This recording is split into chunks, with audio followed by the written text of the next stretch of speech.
Sveiciens, staigājot pa pļavām, atradu nesmaržīgo suņu kumelīti.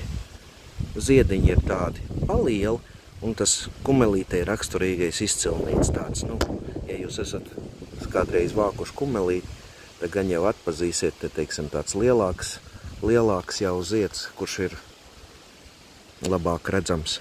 Viņam veidojās.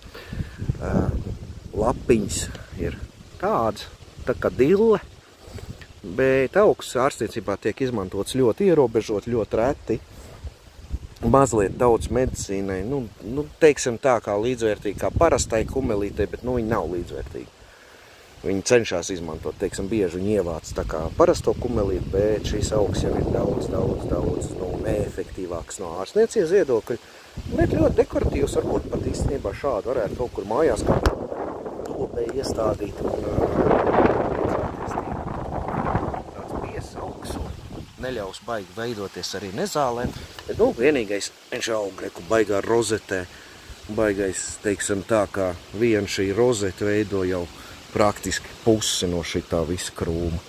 Bet augs interesants un, teiksim tā, redzot šādu augu, zināsiet, ka tā ir neīstā suņkumelīte.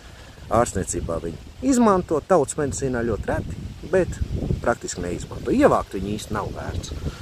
Bet atpazīt un zināt, tagad jūs zināsiet.